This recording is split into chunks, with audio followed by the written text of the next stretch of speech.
नमस्कार और स्वागत है। एक बड़ा दिलचस्प आंकड़ा है कि भारत में 90% कंपनियां मतलब 90% शुरू होने के 10 साल के अंदर ही बंद हो जाती हैं। लेकिन फिर कुछ ऐसी कंपनियां भी हैं जो 20, 30 यहाँ तक कि 50 सालों से न सिर्फ टिकी हुई हैं बल्कि हर आर्थिक मंदी और कंपटीशन के साथ और मजबूत होती जा रही हैं। सही बात है। तो सवाल यह है कि ऐसा कैसे, वो ऐसा क्या अलग कर रही हैं जो बाकियों को नहीं पता। ये एक पहेली है जो हर निवेशक और उद्यमी को मतलब परेशान करती है। और आज हमारे पास सौरभ मुखर्जी की किताब the discipline of unusual billionaires पर आधारित कुछ स्रोत हैं जो इसी पहेली के कोड को क्रैक करने का दावा करते हैं। बिल्कुल, और आज हमारा मिशन यही है, इस कोड को डीकोड करना। हम उन शॉर्टकट या आजकल जो हसल कल्चर चलता है उसकी बात नहीं करेंगे जो रातों रात सफलता का वादा करते हैं। हाँ, बल्कि हम उस ऑपरेटिंग सिस्टम को समझने की कोशिश करेंगे जो इन कंपनियों को दशकों तक चलाने वाली एक अदृश्य शक्ति है। हम उन मूल सिद्धांतों की गहराई में जाएंगे जो सिर्फ पैसा नहीं बल्कि स्थायी संपत्ति और एक मजबूत विरासत बनाते हैं। चलिए तो फिर इस गहरी पड़ताल में उतरते हैं। इन सोर्सेज का जो सबसे बड़ा आइडिया है वो ये है कि भारत की कुछ कंपनियां लगभग अजय सी लगती हैं। अजय। और इसकी वजह ये नहीं कि उनके पास कोई जादुई प्रोडक्ट है, बल्कि इसलिए क्योंकि उनके लीडर्स का फोकस ही अलग है। बिल्कुल। वो मुनाफे के पीछे नहीं बल्कि एक मजबूत नींव बनाने पर ध्यान देते हैं। निरंतरता, विश्वास और अनुशासन की नींव। और ये समझना बहुत जरूरी है, ये कोई मतलब लॉटरी लगने की कहानी नहीं है। नहीं, बिल्कुल नहीं। ये तो दशकों की तपस्या की कहानी है। और यहीं पर एक बहुत दिलचस्प बात सामने आती है। सोर्सेज में एक लाइन है, वे ग्रोथ से पहले गुडनेस में इन्वेस्ट करते हैं। अब ये सुनने में किसी एनजीओ का स्लोगन लग सकता है ना? हाँ, बिल्कुल। लेकिन असल में ये एक बहुत ही कह सकते हैं क्रूर और प्रभावी बिजनेस स्ट्रैटेजी है। यहाँ गुडनेस का मतलब सिर्फ ये नहीं कि आप अच्छे इंसान हैं, इसका मतलब है अपने कर्मचारियों, अपने सप्लायर्स और अपने ग्राहकों के साथ एक ऐसा रिश्ता बनाना जो भरोसे पर टिका हो। ये सुनने में तो बहुत अच्छा लगता है, पर क्या ये वाकई एक बिजनेस स्ट्रैटेजी है या फिर बस एक अच्छी पीआर वाली बात? मतलब असल दुनिया में जहां हर तिमाही नतीजों का दबाव होता है, ये कैसे काम करता है? बहुत अच्छा सवाल है। देखिए, इसे ऐसे समझिए, ये कंपनियां अच्छा होने को एक चैरिटी की तरह नहीं बल्कि एक हथियार की तरह इस्तेमाल करती हैं। हथियार? हाँ, जब आप अपने कर्मचारियों को मुश्किल समय में निकालते नहीं या अपने सप्लायर्स को समय पर भुगतान करते हैं, भले ही आपका कैश फ्लो तंग हो, तो आप एक अदृश्य संपत्ति बना रहे होते हैं। एक तरह की बीमा पॉलिसी जैसा? हाँ, बिल्कुल। एक ऐसी बीमा पॉलिसी जिसे आप पैसे से नहीं खरीद सकते। जब बाजार में संकट आता है और बाकी कंपनियां बिखर रही होती हैं, तब आपके कर्मचारियों और सप्लायर्स आपका साथ नहीं छोड़ते। यही वो गुडनेस है, एक रणनीतिक फायदा जो आपको हर संकट से बचाता है। अच्छा, तो ये एक तरह का सुरक्षा कवच है जो भरोसे से बनता है। ये बात समझ में आई। तो अगर ये नींव है, तो इस नींव पर इमारत कैसे खड़ी होती है? सोर्सेस के मुताबिक इन सभी सफल लीडर्स में कुछ आम आदतें होती हैं जो उनके काम करने के तरीके का हिस्सा बन जाती हैं।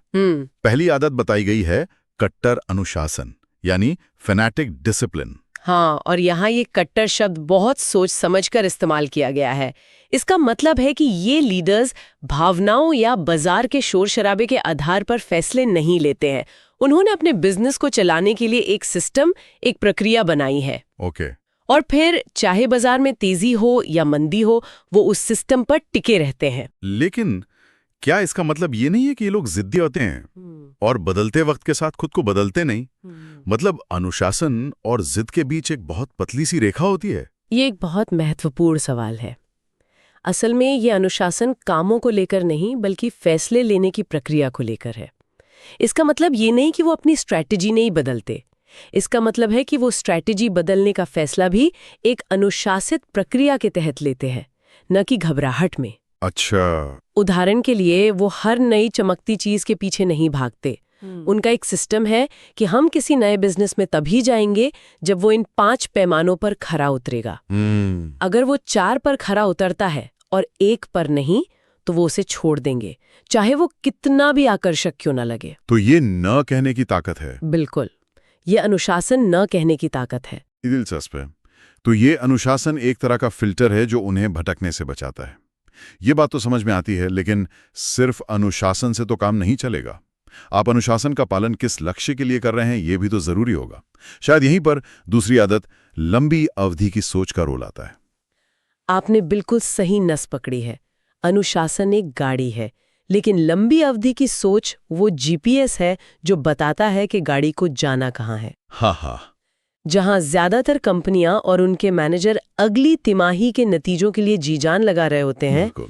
वहीं ये असाधारण लीडर्स इस बात की चिंता कर रहे होते हैं कि उनकी कंपनी 20 साल बाद कैसी दिखेगी। ये तो मैराथन दौड़ने जैसा है, जबकि बाकी सब 100 मीटर की स्प्रिंट दौड़ रहे हैं। हाँ, लेकिन इसका मतलब क्या है? क्या वो बस 20 साल आगे का प्लान बना के बैठ जाते हैं? नहीं, ये उससे कहीं ज्यादा गहरा है। इसका मतलब है आज ऐसे फैसले लेना जो शायद अभी बहुत महंगे या फायदेमंद ना लगे, लेकिन 20 साल बाद कंपनी के चारों ओर एक अभेद्य किला बना देंगे। जैसे अपने मुनाफे का एक बड़ा हिस्सा रिसर्च और डेवलपमेंट में लगाना, जिसका नतीजा शायद 5-7 साल बाद दिखेगा। अच्छा। या अपने कर्मचारियों की ट्रेनिंग पर इतना खर्च करना कि वो इंडस्ट्री में बेस्ट बने।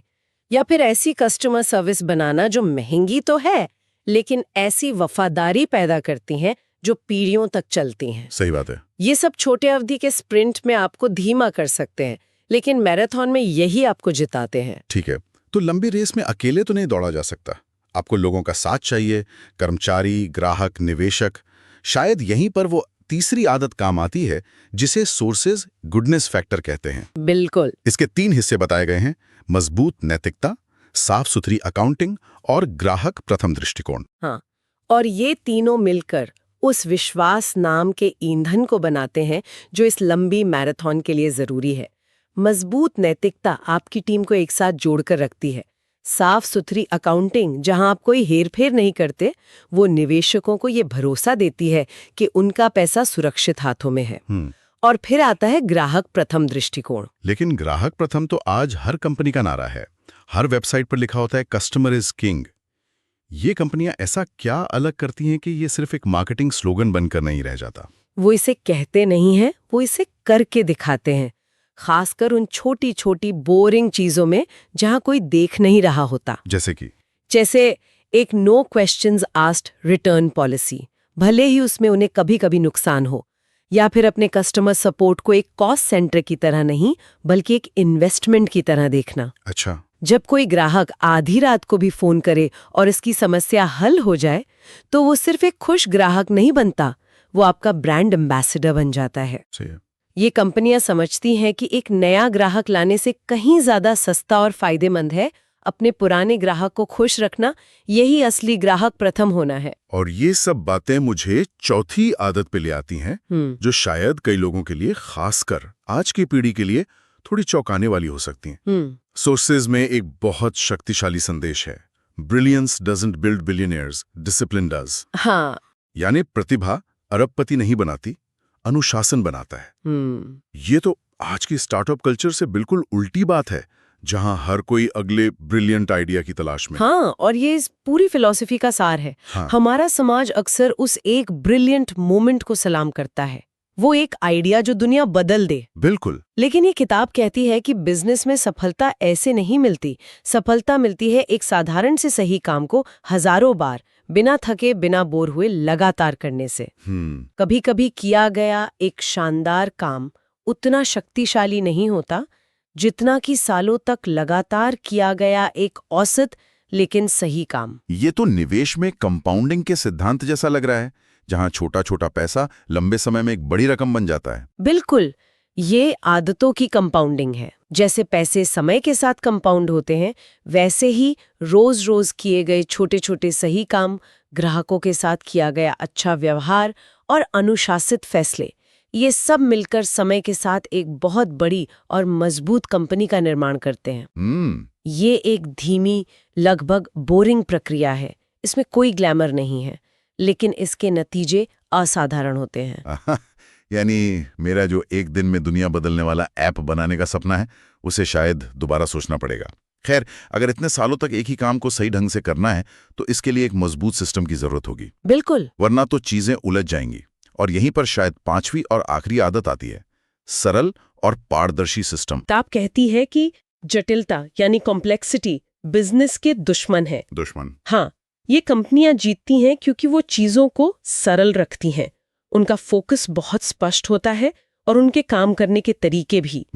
इसे आप एक अस्त-व्यस्त वर्कशॉप और एक सर्जन के ऑपरेटिंग टेबल के बीच के फर्क की तरह देख सकते हैं। अच्छा। दोनों जगह औजार हैं, लेकिन ऑपरेटिंग टेबल पर हर चीज अपनी जगह पर है, साफ है और उसका एक ही मकसद है, गलती की गुंजाइश को खत्म करना। और इसमें पारदर्शिता का क्या रोल है? पारदर्शिता वो गोंद है जो इस सिस्टम को भरोसे के साथ चिपकाती है। जब सिस्टम पारदर्शी होता है तो कर्मचारियों को पता होता है कि फैसले क्यों और कैसे लिए जा रहे हैं। उनमें असुरक्षा की भावना कम होती है और वो कंपनी के मिशन से जुड़ा हुआ महसूस करते हैं। यही पारदर्शिता जब ग्राहकों और निवेशकों तक पहुंचती है तो उनका भरोसा कई गुना बढ़ जाता है। सही बात है। ये कंपनियां समझती हैं कि उनके पास छिपाने के लिए कुछ नहीं है और यही सादगी और पारदर्शिता उनकी सबसे बड़ी ताकत में से एक बन जाती है। तो हमने ये सारे सुराग, कट्टर अनुशासन, लंबी सोच, गुडनेस फैक्टर, निरंतरता की शक्ति और सरल सिस्टम, ये सब इकट्ठे कर लिए हैं। अब सवाल ये है कि ये सब मिलकर उस शुरुआती पहेली को कैसे सुलझाते हैं। मतलब ये ज्ञान हमारे लिए, एक निवेशक, एक उद्यमी या बस एक नौकरी करने वाले इंसान के लिए क्यों महत्वपूर्ण है? देखिए, ये इसलिए महत्वपूर्ण है क्योंकि ये सिर्फ बिजनेस बनाने की रेसिपी नहीं है। ये एक तरह का मेंटल मॉडल है, सोचने का एक तरीका है। जैसे एक निवेशक के लिए इसका मतलब ये हुआ कि वो सिर्फ कंपनी के प्रॉफिट लॉस स्टेटमेंट को ना देखे, बल्कि उसके चरित्र को समझने की कोशिश करे। क्या मैनेजमेंट वही कह रहा है जो वो कर रहा है? बिल्कुल। क्या वो मुश्किल सवाल पूछने पर घबराता है? बिल्कुल। ये आपको उन कंपनियों को पहचानने में मदद करता है जो फ्यूचर प्रूफ हैं, जो आने वाले तूफानों को झेल जाएंगी। और एक उद्यमी के लिए ये सबसे बड़ा सबक है। आज कई उद्यमी जल्दी से वैल्यूएशन बढ़ाने और फंडिंग उठाने के खेल में लग जाते हैं। हाँ, ये तो है। ये किताब कहती है रुको, पहले अपनी कंपनी की संस्कृति, अपनी टीम और अपने सिस्टम पर काम करो।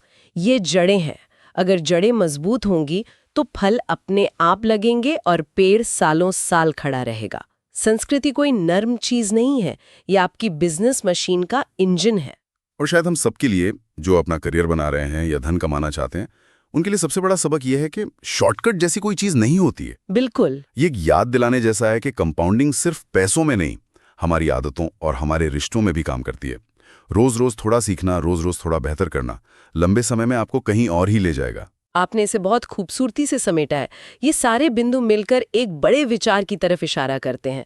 ये किताब हमें उस दौड़ से बाहर निकलने के लिए कहती है जहां हर कोई तेजी से भागकर जीतना चाहता है।